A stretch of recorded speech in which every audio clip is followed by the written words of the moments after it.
My friend Tom Ward suggested that I open with this. He said, they'll get it. We'll see about that.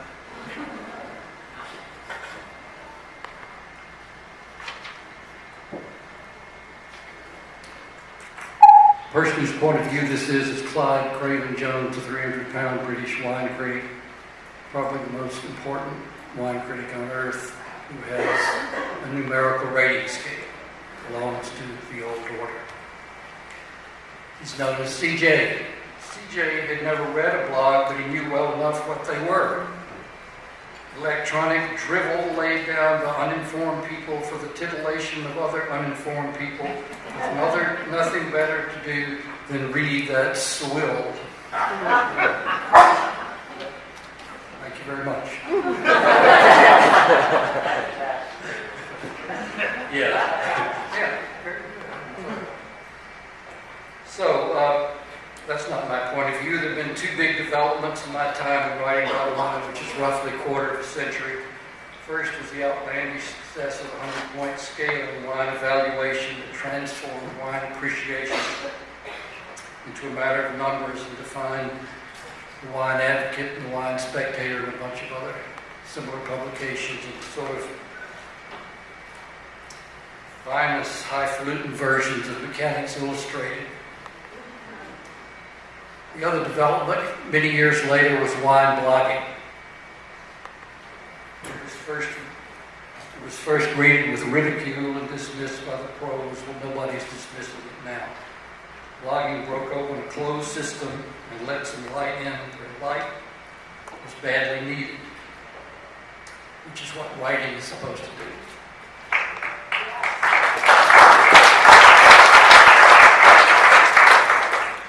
So today I'm going to talk to you primarily as writers, not as bloggers, because writing is really the one thing I know something about. If I seem to be haranguing you occasionally and encourage you to push up the game, please forgive me. Writing has been, in my time, it was the way a poor boy and a poor girl could get ahead, primarily through journalism. I think that's still possible, but the road is steeper and the rocks are bigger. I don't know how you all got involved in writing about wine, but I suspect the stories are as varied as the blogs. As for myself, I grew up in Memphis in long shadow of bourbon, and the first wine I ever tasted, drank in quantity, had the wonderful imaginative name Thunderbird.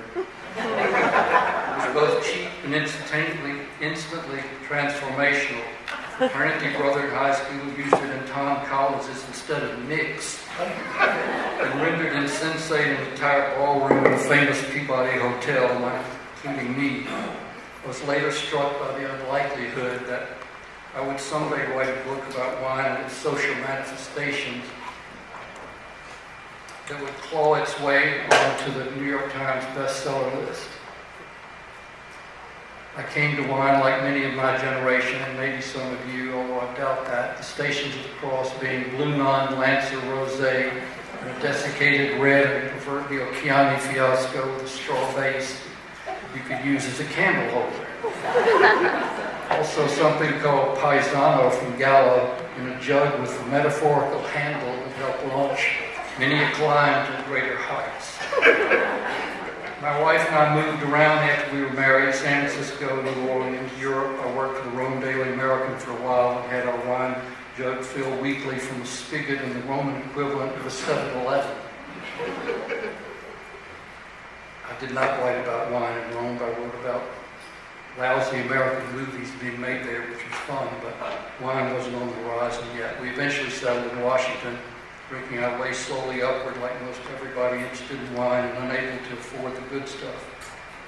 Wine was a large, hoary cask into which much disposable income was poured, but the substance and the people were interesting and the pastime mellow. Then I was hired by Ben Bradley of the Washington Post to write profiles for the soft style section and became a default wine critic because the real one quit. And I said, well, I knew a little bit about wine, and I claimed to have lived in Europe. That was true, at least. And I said, let me do it till you can find somebody who's qualified. And they never did. So then I had to find out something about the next stage of development, in my development, and you probably know this from your own experience, is insanity that all enophiles go through. It's a kind of vinous Tourette syndrome in which you shout out line descriptors at dinner parties when nobody else is interested. You hang around stores in bad neighborhoods stacked with wine boxes and attend tastings of inky East European liquid in misshapen bottles. Enabled by the Post, I followed my insanity to Napa Valley, and things were never quite the same.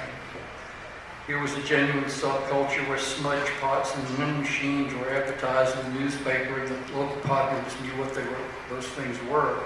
And the entire civilization rocked to the diurnal rhythm of wine, and ate really well too.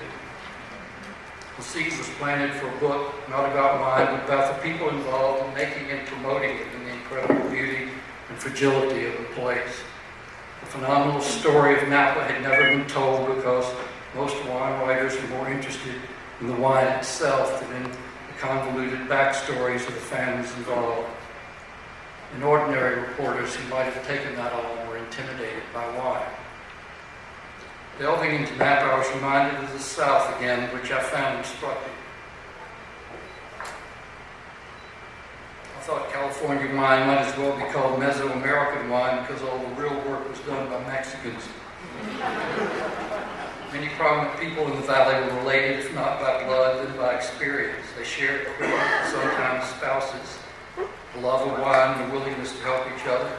People intermarried with slightly less alacrity than they did in East Tennessee, and raised their children to take over what was an odd combination by that time of farming, high craft, and almost religious belief in the God-given rightness of the cause.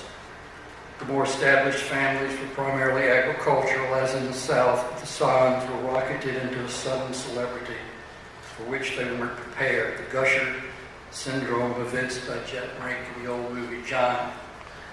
Family conflicts fitted Faulkner's Absalom, if not Genesis. Think of the Mondavi brothers fighting in the vineyard, but there are many other examples. The valley attracted its own share of sunstruck iterations of Faulkner's Snopes, although unlike in Mississippi, they often hail from LA's real estate salons and mid-peninsula dot-comery, and they still do. Some of those I interviewed were actual Southerners, like the man who today owns more vineyards in Napa, Sonoma, and Mendocino than most anybody. He came to the valley as a milk drinker. His son, who grew up in Napa, has a wife nicknamed Boo, after the character in To Kill a Mockingbird, and her husband makes the wine called Hogwash. Another similarity with the South was, of course, drinking. I saw in the valley impressive displays of sobriety among heavily engaged cognoscenti talking about assault, balance, finish, but behind the gorgeous backdrop of Douglas fir and designer stress steel, inebriation is not unknown. This I discovered forcefully when invited to a meeting of crypto revelers known as the Gonads for gastronomic order of the nonsensical and dissipatory. Some of the valley's most celebrated names who met once a month at a different member's house to eat and drink fabulous local wines on the east slope of Mount Camus. There must have been 30 different bottles. You would have been quite interested in these, including old legendary Stony Hill Chardonnays and vintage cabs from Stag's Leap all the way up the valley to Spring Mountain. There were games, funny hats, thrown firecrackers, followed by thrown crusted bread, wrestling, and jokes, including the one about what oral sex and eggs Benedict have in common. I agreed not to write a column for the Post about the Gonads lunch, and I never did. However, books are a different matter.